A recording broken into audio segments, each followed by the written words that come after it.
Good evening, ladies and gentlemen. Welcome to another scene set in the Chronicles of Darkness Vampire Requiem. A Requiem for London.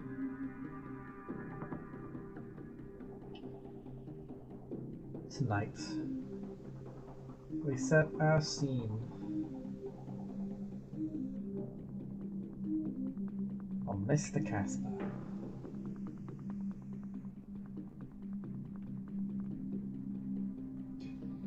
A would-be ghost, but not quite.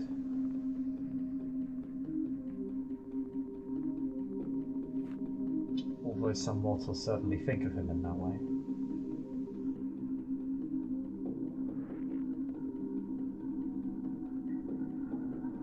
Casper, you have been a very lucky man over the past few nights. You won a lot of money in the casino just a while ago. Yes. That has allowed you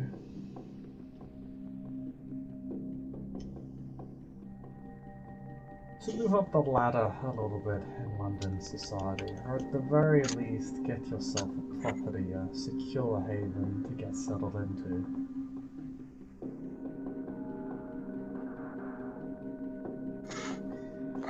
So, oh, sorry, well?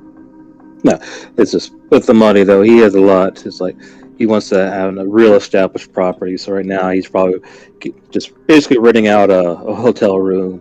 Nothing too high end because he wants the money to last. Because he doesn't know how long it's going to take. That's literally he got really lucky at that casino. So let's not push it.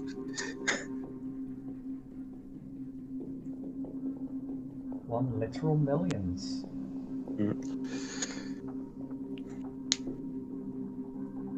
However, about a night after the event, you got a call or a text from an unknown source. And it read, "We heard you're a man that likes to gamble. If you're interested in high risk, high reward investments, pay a visit to the Golden Bluff Hotel."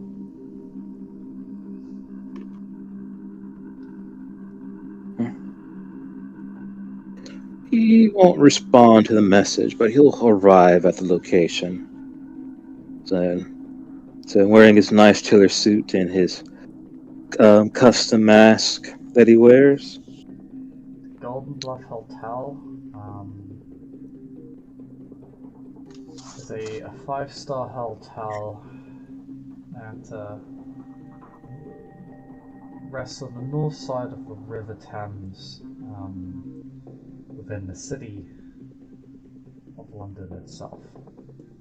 So the innermost borough, where all those beautiful skyscrapers and architectural disasters are.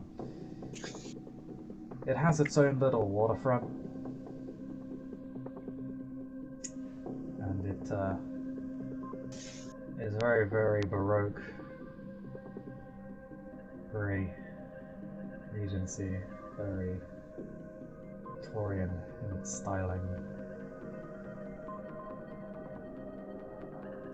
So Casper would take with all the modern conveniences that one world has to offer. Casper will take in the sights, Even though he doesn't have to breathe, he kind of whistles out a sigh. He says, like, the excess at its finest. That is a word you would use to describe it.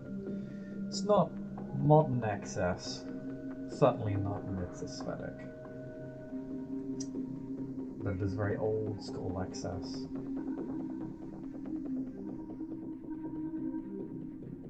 It's like an old exclusive club where all sort of, God knows what goes on in there. It's the sort of sense you get from it. Excess is a very accurate word. However, the hotel is still open. is a revolving door, or a couple of revolving doors at the front. So Casper will walk through the door. Eyes kind of shifting to what he believed to obvious camera spots. He was thinking, curious since if somebody got his number, they're probably looking for him on the cameras. If not, maybe the staff knows. And as he walks through the lobby, right now this place seems relatively mundane. Nothing that seems, I guess, out of order for what it's trying to represent.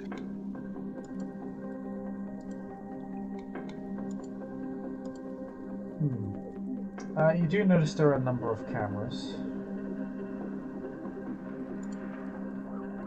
No shortage of them at all.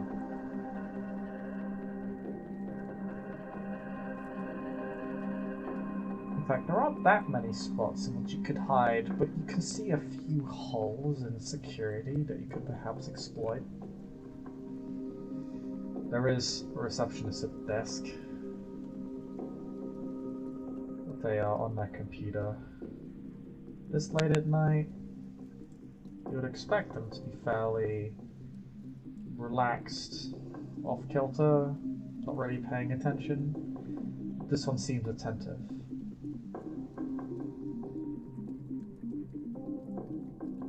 Almost as if they expect the middle of the night to be the busiest part of their shift. Or the busiest part of the hotel's day. He'll walk up to the reception desk and goes, "It's an evening, ma'am." Says, "I'm here." There's a guy. Oh, sorry. Said, "Evening, sir." Sorry, my bad. Said, I have exposed myself. But evening, sir. Cancel. I believe. Said, "I'm here for a reservation."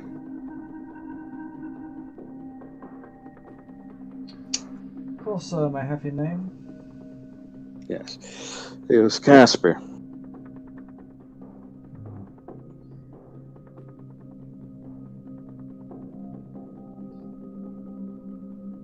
He moves his mouse around, makes a few clicks, seems to type in your name on his keyboard.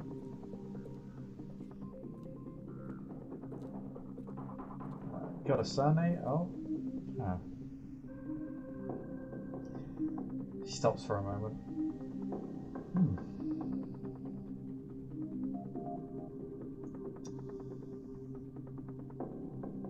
You can see him process what's on the screen.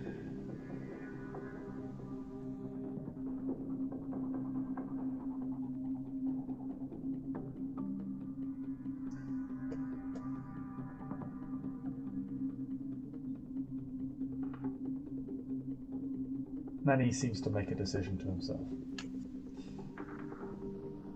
Takes him about 10 or so seconds to sort of go through that entire process. It's a bit of an awkward wait. Also, looks like you got a penthouse suite.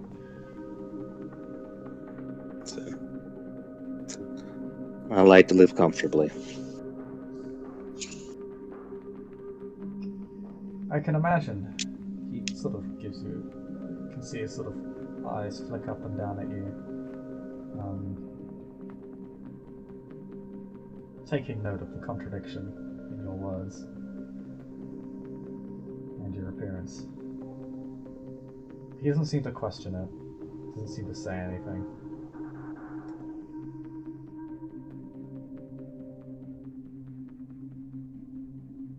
He will,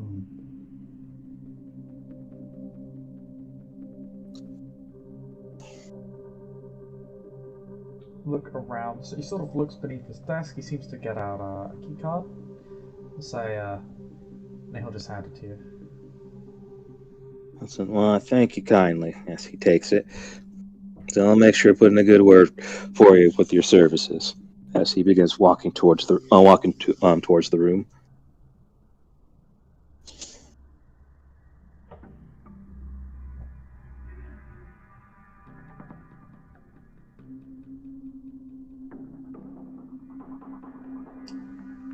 The room is as glamorous as it sounds. A penthouse suite, it very much is. Beautiful view of the city. Large living space. Decent sized kitchen. Multiple rooms. Could live here. It wouldn't be a bad living. Pretty good one. He'll keep that in mind once he has a more stable income.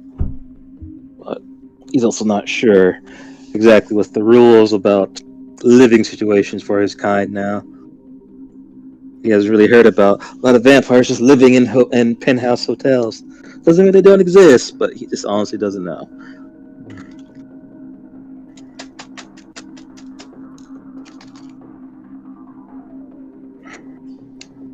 The room, however, is empty. You sense no predatory presence, no beast, no kindred.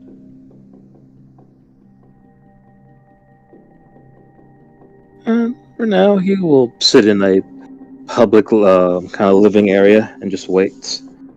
His hands, his fingers laced with each other.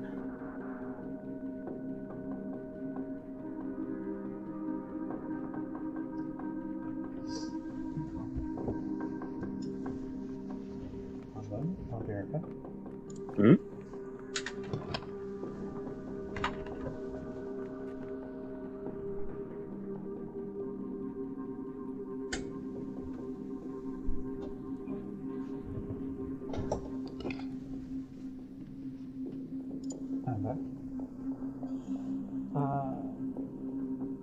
Let me see.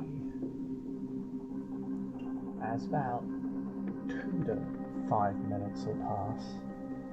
Able to relax, stretch your legs on the sofa. Might even turn the TV on. Well, mainly, if there's literature or anything laying around, he'll grab that and start sifting through the pages. There are a few. There always are. If it is a penthouse suite or student hotels, they always have a Bible somewhere, so you might pick that up and just pretend to be reading it.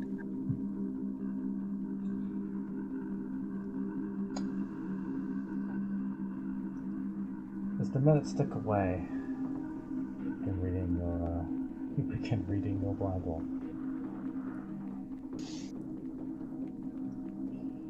You notice that the lights begin to dim in the hotel room. And shadows begin to creep over the balcony area towards the back of the suite, seeping in underneath the glass door.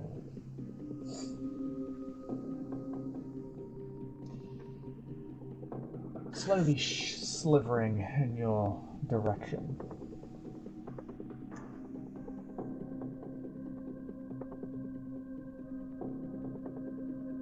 Remaining in motion, they stop a few yards from you, just to your left, facing you directly, as someone emerges from the shadow, as if walking through a door in the floor.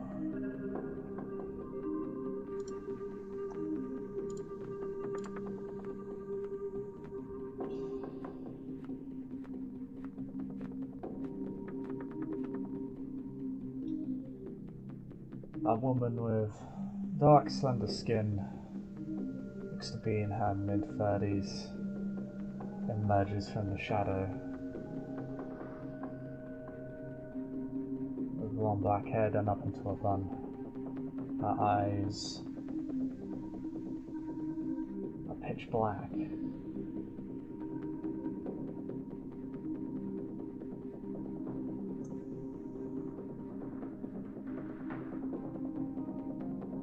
An elegant silver dress.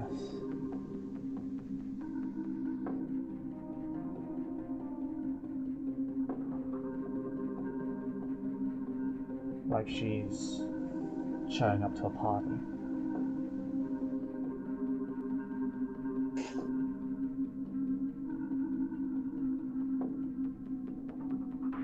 With Casper will put down the Bible and literally stand and will clap, and though it is a slow clap, it's not necessarily out of arrogance or rudeness. He's legitimately impressed of what he's seeing, and he says, like it was a very good idea for me to come here today. And he'll walk towards her and gesture to her hand and says, "If I may."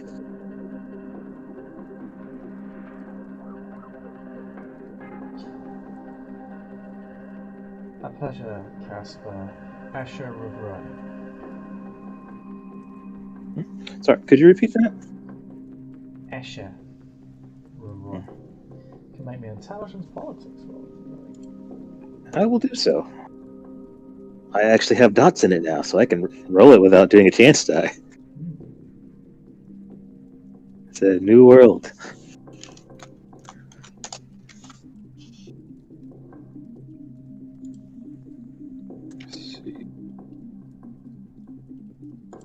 And I don't think my corporate special is going to come into play.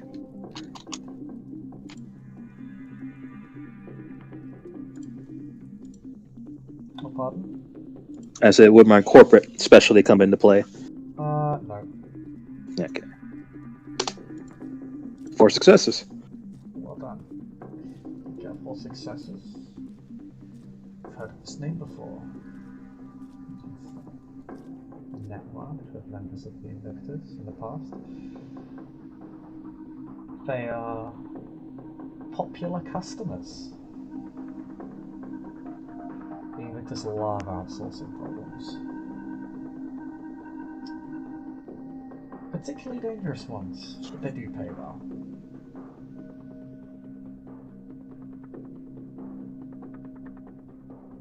And Miss Revroy is one of their number, as well as a member of Clan Maquette.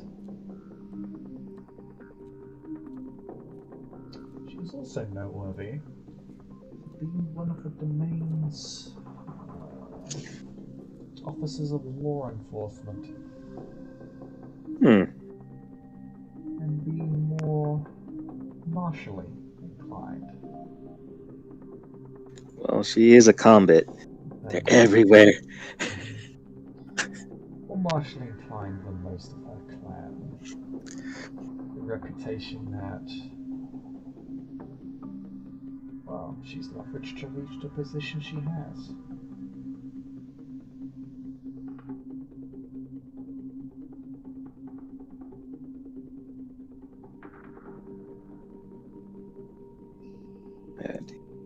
Casper will say, well, since you did what you did, there's no reason for me to hide my face.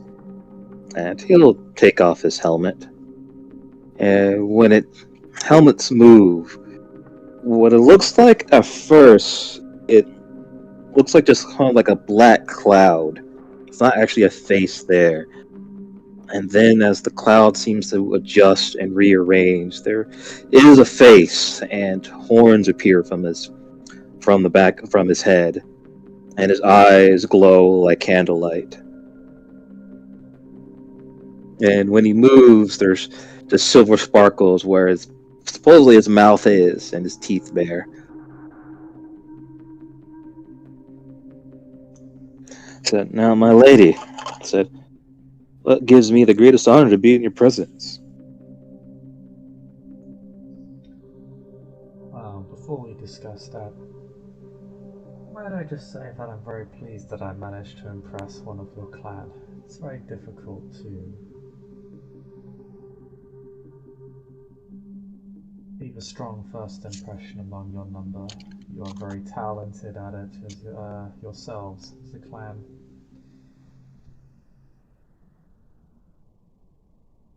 I'd like to think if I am impressing you, I am doing something correct.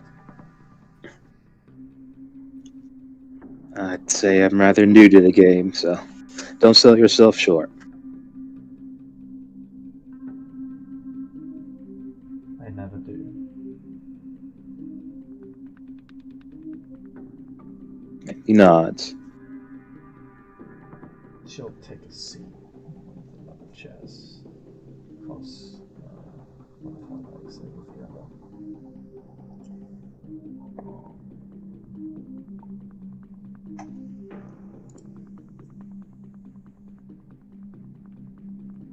We heard from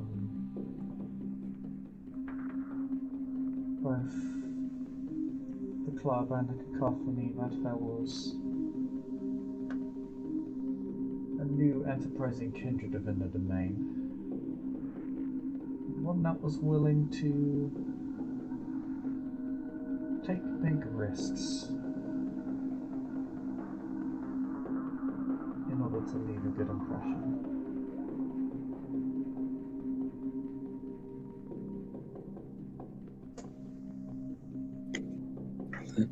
Well, so you found this kindred. What, pray tell, could I do for you?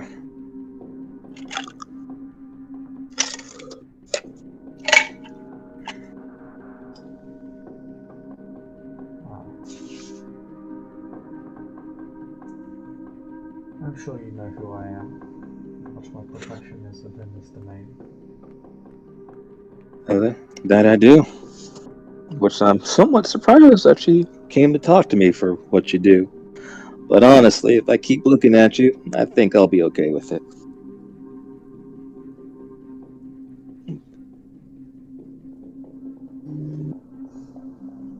Flattery will only get you so far, Mr. Casper. Like, for shame. But in all seriousness, so you are a blade. I'm not known for being that myself. It's more of a ghost, or a very pleasant, unrecognizable face. Something my clan and myself are quite familiar with. But as you say, I'm more of a blade.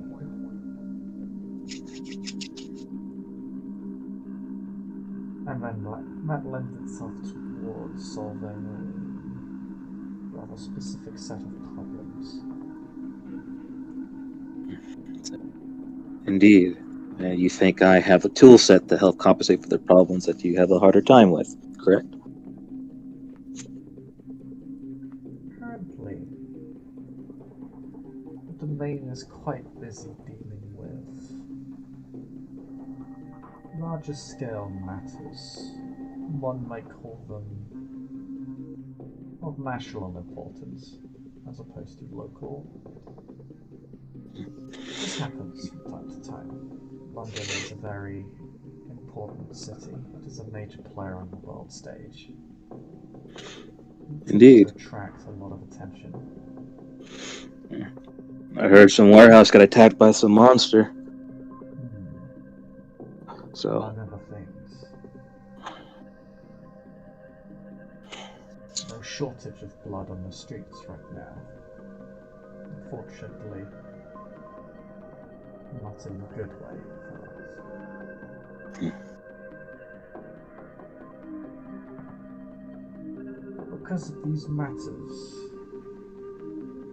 various powers that be are pulled towards higher callings to see that these matters are put to rest. Unfortunately, this means that certain local issues go under the radar, and certain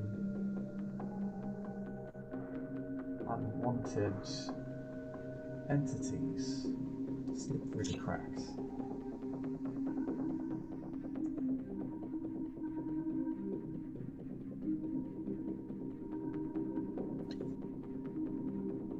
Heard about the killer of Harrow.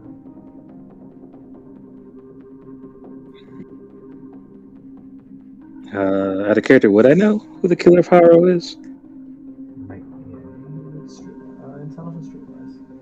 Gotcha.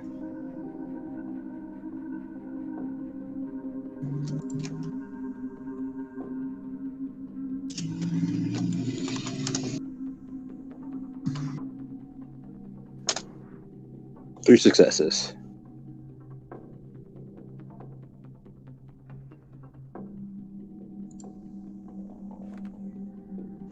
You're aware that's a bit of the Harrow Killer. Harrow is a town on the west side of London.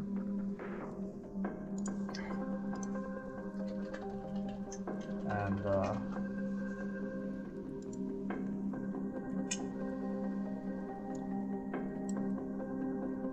it's been the site of several serial killings for a while now. Past few months. It's been quite the news story.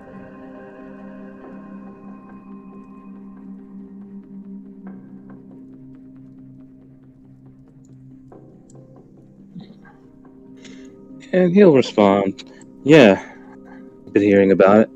Hard not to. It is not the only story of its kind within the city, although we've been able to keep many of them under wraps. Several individuals we have even apprehended for the risk that they are presenting to the masquerade. Now, our attention is being pulled elsewhere, leaving us with less resources on the ground to deal with these more small-scale problems.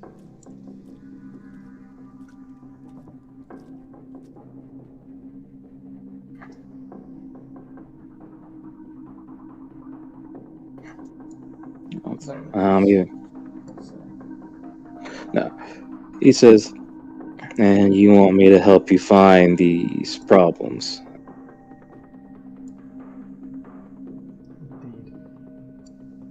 Indeed. The Harrow is but one of several. We suspect, however, like with two of the other kindred that we have since arrested,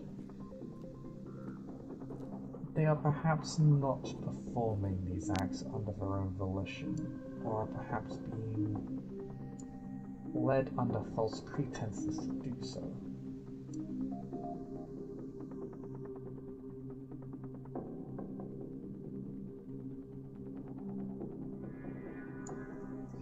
Kindred murdering mortals,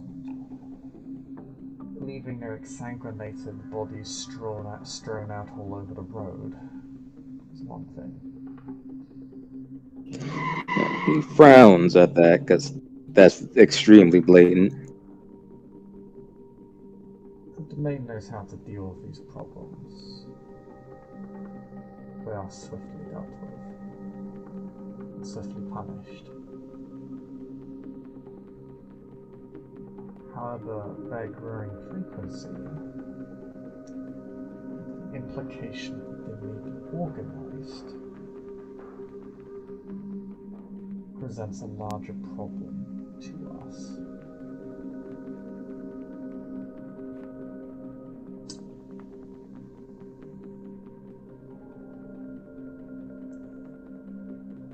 And now resources are being redirected in other directions.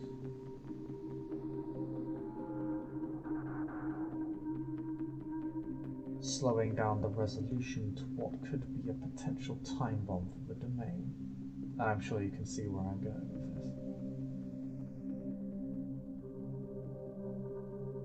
this. He nods.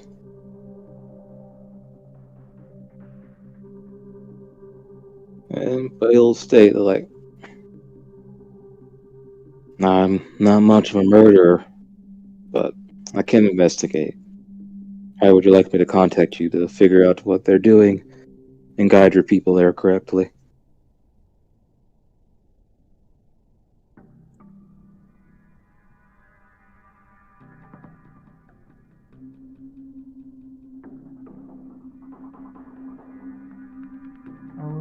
queue, or rather I would organize for you, she corrects herself quite abruptly.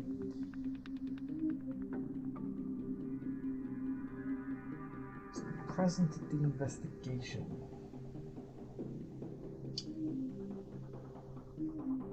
To one of these killings. We've apprehended a couple of kindred suspects so far, perpetrators of killings. However, we have been unable to track down those responsible. Most of the deaths occur within the outer boroughs. Kindred are harder to track. And you barons less strict in their enforcement of the law.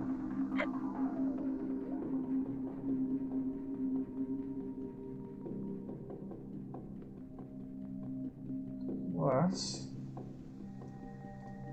it appears that those responsible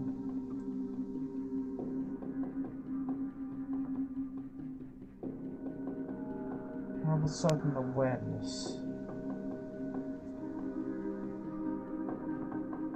of the ruling powers, methodology and structure.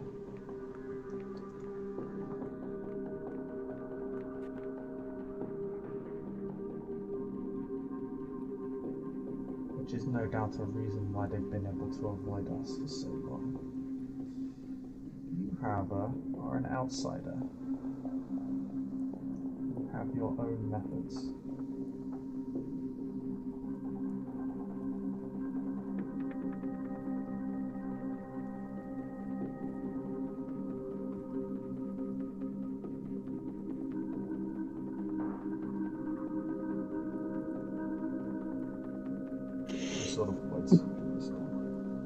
He says, I understand.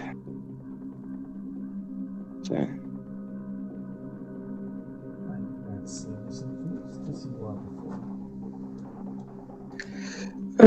no. Is it? He puts a hand to his face. No, just thinking. So do forgive me. The dance macabre is a bloody business, Casper. I certainly hope you're not squeamish. It would be the first time I've met a Nosferatu who had such hesitance. Generally, your plan seems so composed. No, so I'm not necessarily squeamish. Just a bit out of my element. But I can adapt. That's what I'm good at. How out of your element? I know a bit about self-defense, but have I ever actually murdered anybody outside of feeding? No. I've been relatively careful about not doing that. Don't want people finding bodies. But I do know how to talk a good game and maybe make somebody think I might kill them.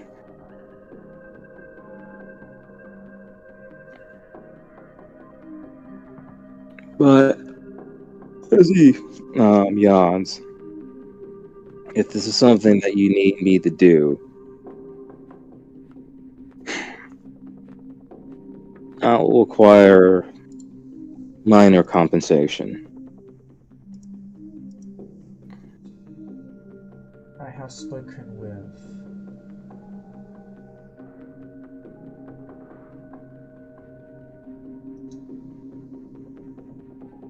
the powers that be among those of my organization.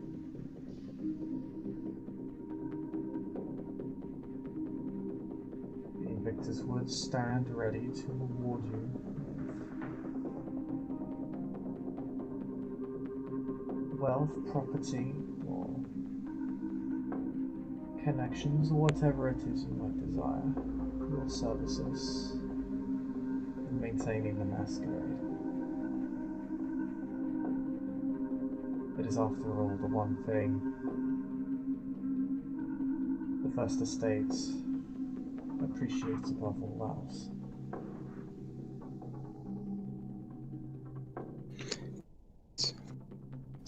And I align with such matters. But if the idea is I'm killing these people and I'm not just simply observing them for somebody else to kill them, I would at least want to be provided tools. Should you be in a position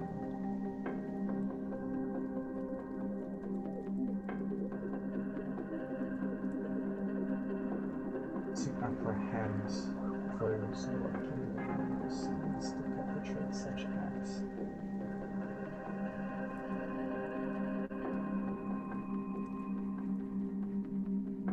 we have a limited monopoly through which you could browse to prepare yourself.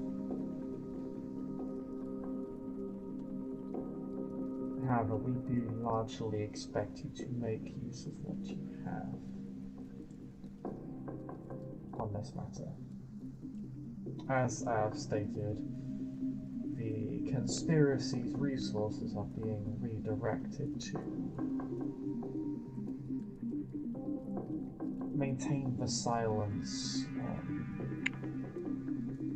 much larger and grander matters. You know, it won't be anything too excessive. So, as we both know, I'm a Nosferatu, and I have skills in obfuscate. So, a shotgun will do me fine. Indeed. And a shotgun from close range from an unaware opponent, most can't survive it, even with the resilience. And from what I hear, your clan are also excellent interrogators. So, I know the art of my clan skills, but I specialize more in espionage. But like I said, I can adapt.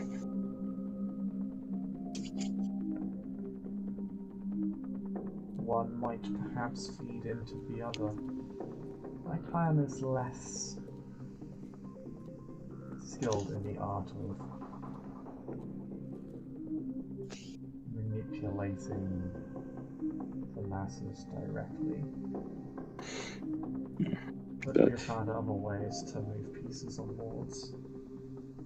It is surprisingly easy to set up a domino effect, but very little on hand when you know the right things to say. Indeed. So, most of the time, knowing the right words is the best way to get something done.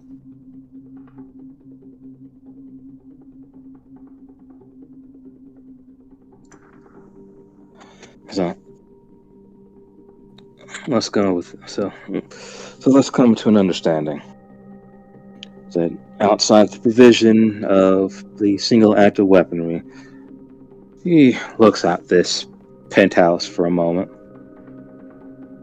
I want this as my living domain. I'm very afraid to say this hotel is already the domain of another.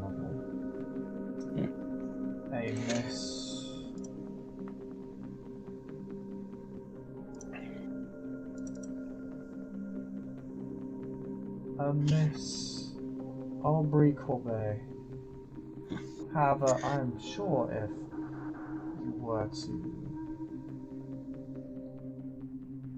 succeed at the task you have been given, that the lady would have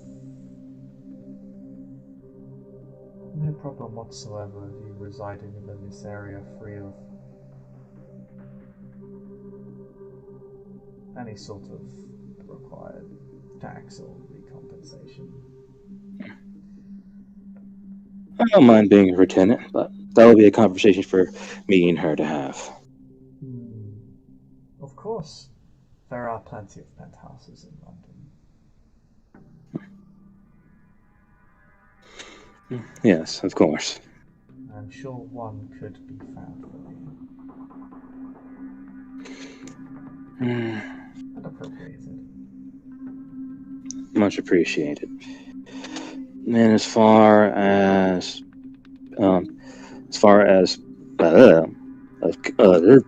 can't talk. Something a bit more lucrative, like currency.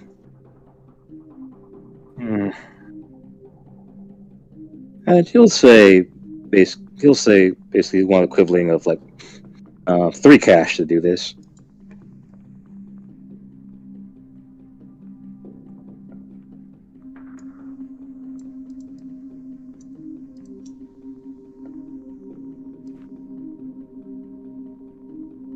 That seems reasonable. Then again,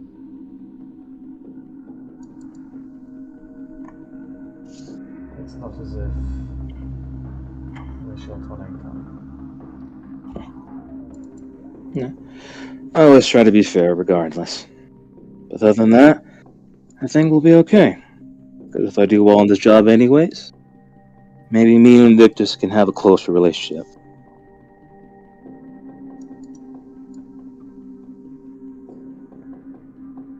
She gives a slight smile at that.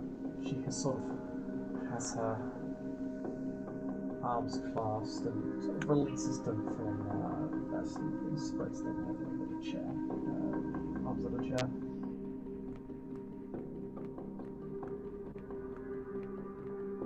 I believe that's something that could be arranged. After all, should you prove your reliability to the cause, then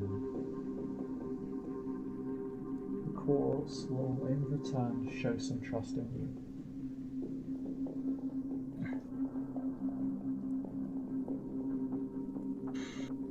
He nods. And then we're at an understanding? I don't believe we were ever at a misunderstanding. Excellent. His eyes glitter for a moment.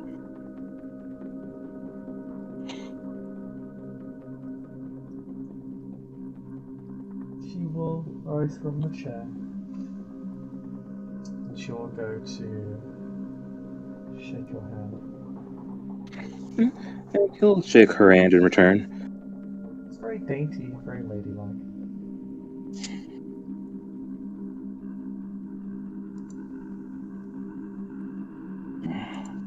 She'll give you a warm smile.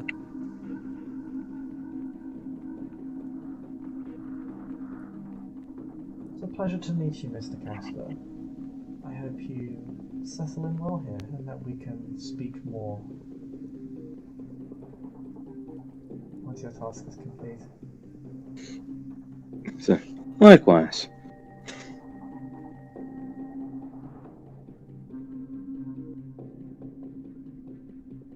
Take care, my dear. So, you have a wonderful evening, madam.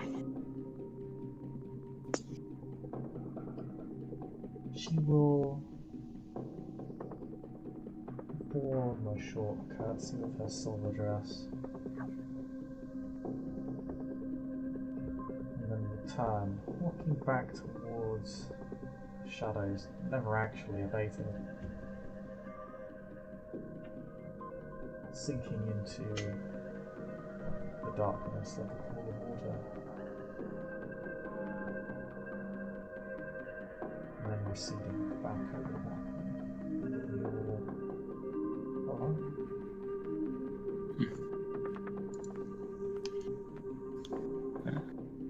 Again, Casper nods at the display of power, and he'll grab his helmet, but he won't put it back on as he turns on his obfuscate to go completely invisible, and simply leave the hotel and think to himself, well, basically time to find a vacant lot that's away from people and practice his shooting.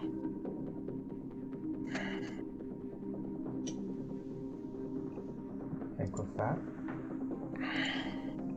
we can end the scene right there. Thank you, player, for playing. Thank you, watchers, for watching. We'll see you all next time.